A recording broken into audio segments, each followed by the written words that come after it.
And another independence, guys. This time, the independence of my country, Brazil.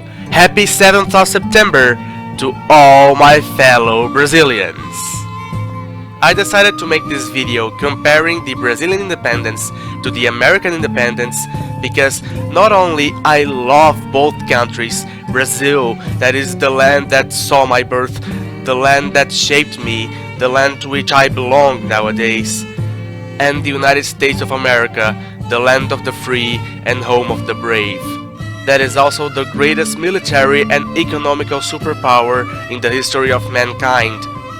And because Jair Bolsonaro is making Brazil diplomatically closer to the United States of America since he became president in the beginning of this year. Something that the American president Donald Trump seems to have enjoyed. For time-saving purposes, when I talk about the American Revolution, I am using almost exactly what I said when comparing the American Revolution with the Stormcloak Rebellion, with maybe a few minor changes to better fit this video. Well then, sit back and relax. Just make yourself comfortable as we dive deep into the independences of the two giants of the American continent. So, let's start with the one that happened first, the American Revolution. The 13 colonies were English colonies for quite some time, as people like George Washington himself were not only raised but born there, and there were already instances of colonial resistance before the famous Coercive Acts, as they were called by the British, or Intolerable Acts, as they were called by the American colonists. These were a series of laws imposed on the 13 colonies by England as not only punishment for the colonial resistance, but also as means to compensate the resources spent in the French and Indian War. This last part is something I am not so certain of, so if you have sources that say a different thing, please feel free to correct me in the comments. The event that was the last straw for Britain and that ultimately ended in the Intolerable Acts was the famous Boston Tea Party, in which tons of tea from a British ship were thrown into the water by rebellious colonists as an act of protest against Britain. The Intolerable Acts were the Boston Port Act that closed the city's harbor until restitution was made for the destroyed tea, the Massachusetts Government Act that reduced said colony to the level of a crown colony, replacing the elective local council with an appointive one, enhancing the powers of the military governor and forbidding town meetings without approval, the Administration of Justice Act that aimed at protecting British officials charged with capital offences during law enforcement by allowing them to go to England or another colony for trial, the Quebec Act that removed all the territory and fur trade between the Ohio and Mississippi rivers from possible colonial jurisdiction and awarded it to the province of Quebec, and at last but definitely not least, the Quartering Act that was applied to all British America and gave colonial governors the right to requisition unoccupied buildings to house British troops. This was pure selfishness, tyranny, and authoritarianism from Britain's part, and the colonials did not accept it. However, it is worth mentioning that in 1774, the First Continental Congress tried to avoid an actual war against the United Kingdom by sending a respectful petition to King George III of England, a petition that was written by Continental Congressman John Dickinson. In the petition, it was written that if it wasn't for the authoritarian acts from England, the Americans would have stood by Britain's side. However, the king did not answer it, and according to some sources, he not only refused to read it once it arrived, he also declared that those who wrote it should be caught and hanged for defiance to the crown. What can be said is that the king did not respond to the petition to the Congress's satisfaction, and 8 months later, on July 6, 1775, the Second Continental Congress adopted a resolution entitled, quote-unquote, Declaration of the Causes and Necessity of Taking Up Arms. Written by John Dickinson and Thomas Jefferson, the resolution laid out reasons for taking up arms and starting a violent revolution against British rule of the colonies. Finally, on July 4th, 1776, the American Declaration of Independence was signed, and the American Revolution, a movement that would put George Washington's name in history, had begun. On the actual war against Britain, the United States Army was at first unprofessional and undisciplined, but as the conflict progressed, so did the military organization and discipline of the colonies, what can be clearly seen by, for example, how the US Army adopted standard uniforms during the conflict. The British relied on better training and discipline during the whole conflict. However, the Americans had some things the British did not, and may very well be among the main reasons behind the victory of the colonists over the British. What were these? Support from France and rifles. The long rifle was an example of American innovation, and the Americans were the first ones to use rifled barrels on the battlefield. And these barrels made the shot way more accurate than the common musket that both armies used. The downside is that, as bullets as we know them today did not exist at the time, rifles were a pain to reload, so they were given to more specialized soldiers that targeted high-value enemy targets such as enemy officers. That's right, the American revolutionaries were the first ones to use marksmen and snipers on the battlefield. And one great example of these marksmen is Timothy Murphy. The British saw this strategy as something cowardly and dishonorable. Well, joke's on them, because on wars you use the best weapons you have as long as they don't easily kill your own men and/or innocent civilians. About France, it was a far more powerful nation than the United States at the time, and also the main rival of Britain at the time. So the resources, soldiers, and morale boost the French gave to the revolutionaries definitely played a major role on the American victory over the British. In the end, the revolutionaries under George Washington won, and thanks to this, George Washington became the first president of the United States of America, and the amendments of the United States Constitution are sacred in American soil. And while at first the US was rather isolationist, after World War II it rose, along with the Soviet Union, to be one of the two greatest superpowers the world has ever seen. After the fall of both the Iron Curtain and the Soviet Union, and consequently the mighty victory of capitalism over socialism, the United States of America is now the world's only military and economic superpower, making it the most powerful nation in the history of mankind.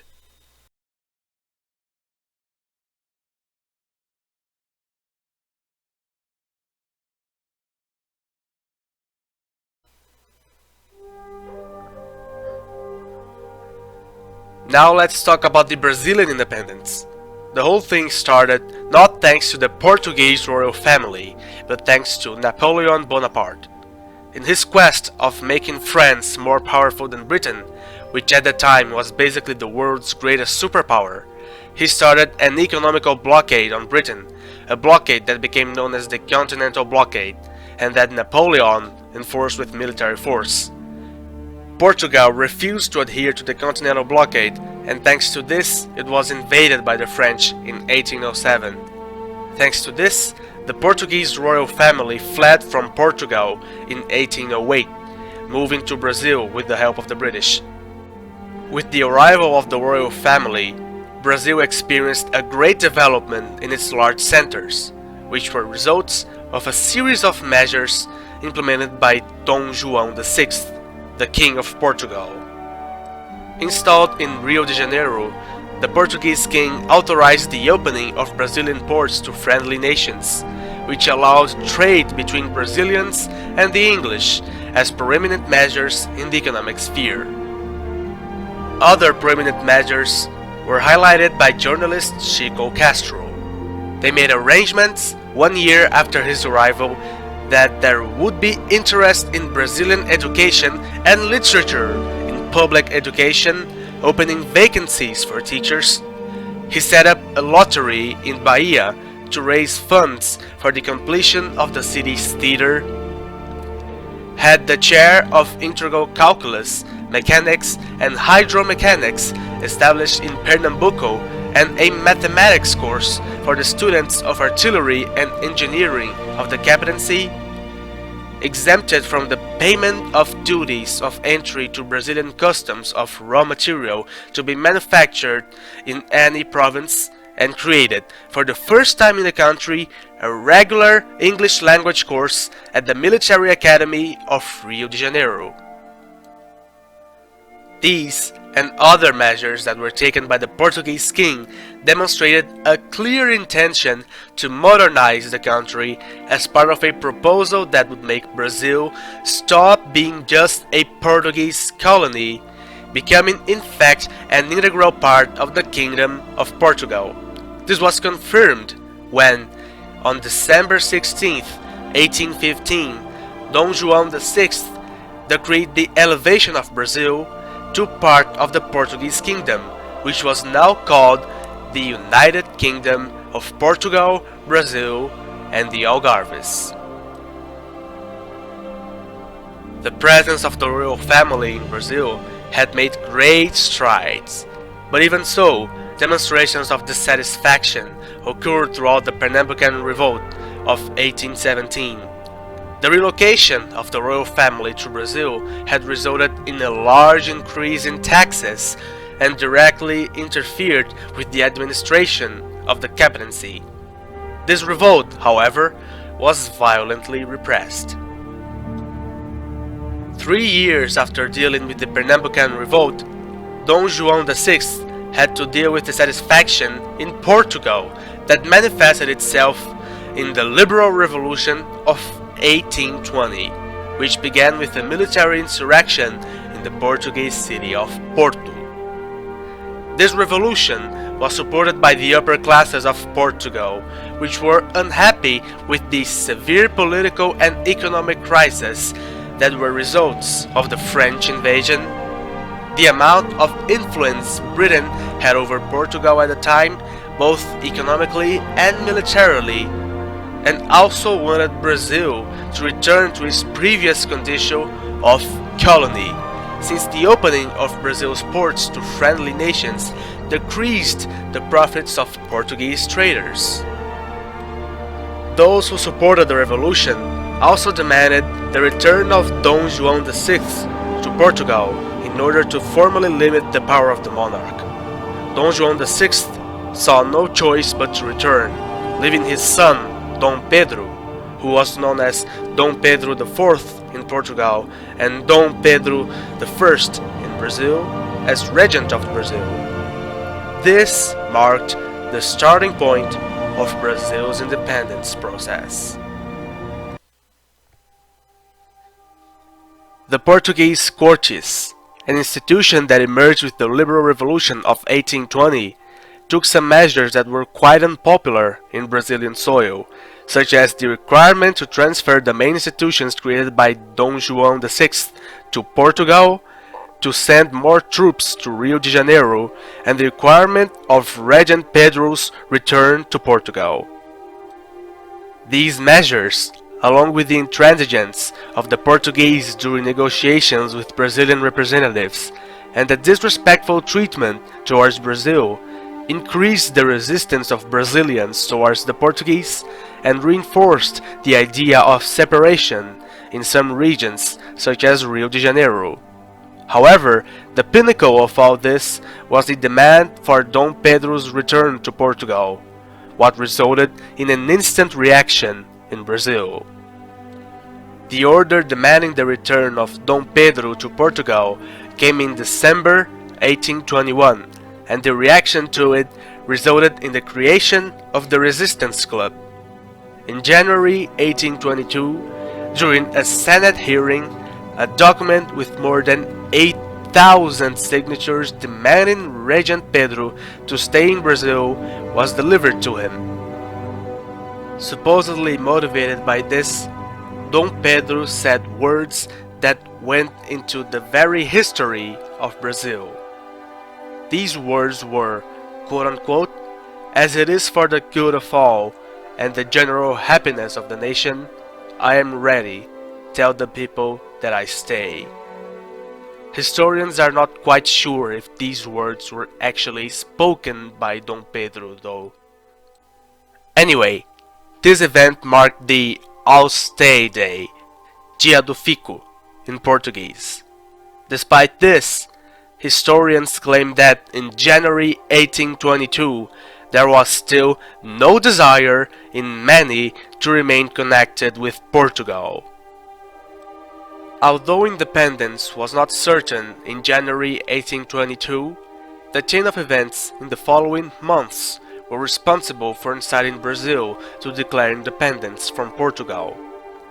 Throughout this process, two people had a great influence on the decision-making of Dom Pedro, and these people were his wife, Maria Leopoldina, and José Bonifácio de Andrada e Silva, as I'll show here. The independence process was increasingly evident with some measures approved in Brazil. In May 1822, the Cumpra-se, fulfill it in English, was decreed, which determined that the laws and orders enacted in Portugal would only be valid in Brazil with the approval of the Prince Regent. The following month, in June, the election was called for the formation of a Constituent Assembly in Brazil, which prepared for the elaboration of a new constitution for the country. These measures reinforced the progressive separation between Brazil and Portugal. The relationship of the Portuguese Scorches with the Brazilian authorities remained irreconcilable and detrimental to the interests of Brazil. On August 28, 1822, orders from Portugal arrived in Brazil with the message that Dom Pedro should return to Portugal immediately.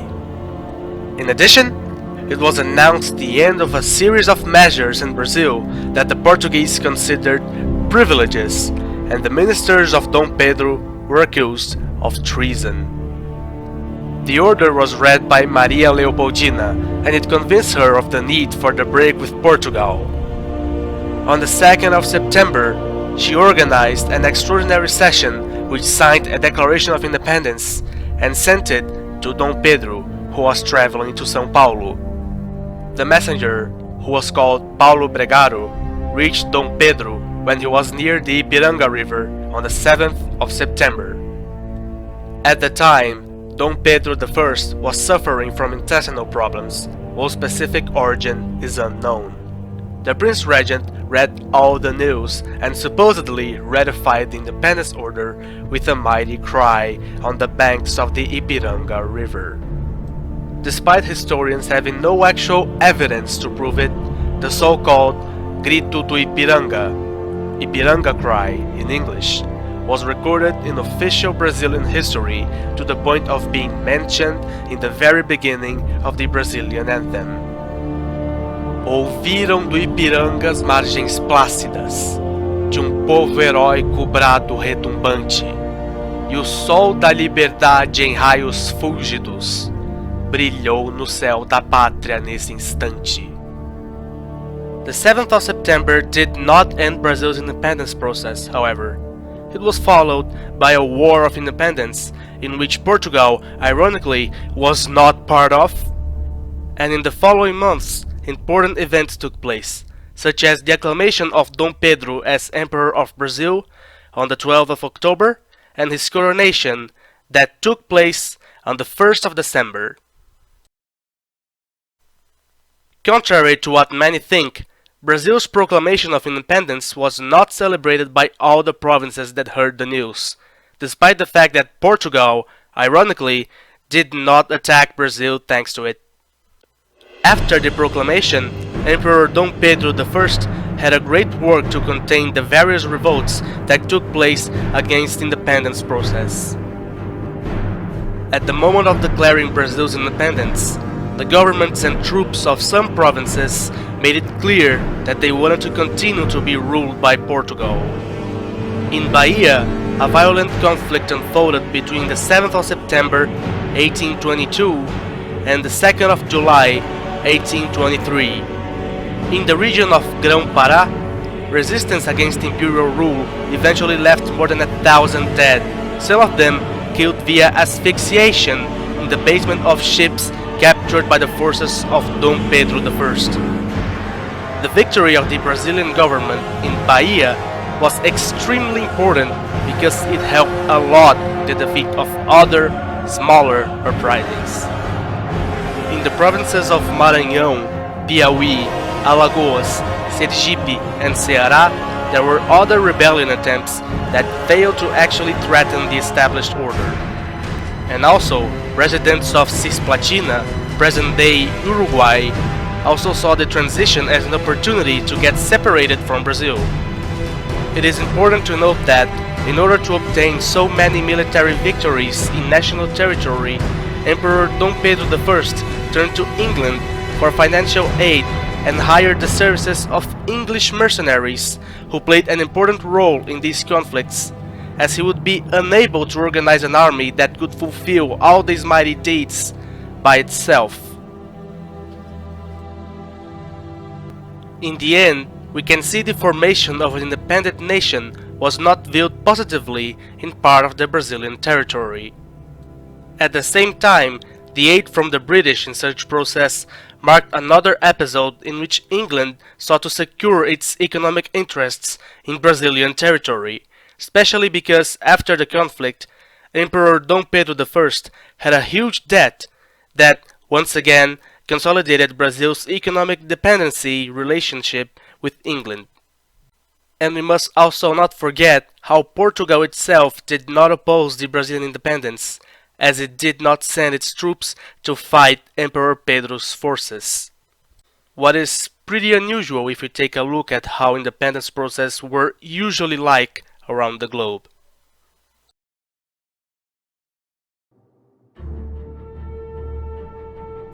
Before I end this video, I would like to give you guys some personal observations of mine that I think are worth mentioning. I personally find it pretty interesting how England was actually fighting against independence in 1776 during the American Revolutionary War, while in 1822 it helped Brazil to gain independence from Portugal. And I also find it interesting and funny at the same time how Portugal did not fight Brazil and was basically pretty much okay with the independence process. And I also find the fact that the measures that made the Brazilians want independence from Portugal were thought of the Portuguese upper classes and not the Portuguese king as, again, pretty interesting. Well, I think that is pretty much it for this video. If you enjoyed it, please leave a like, subscribe to the channel if you're not subscribed yet, and I'll see you all on the next video. Brasil acima de tudo, Deus acima de todos.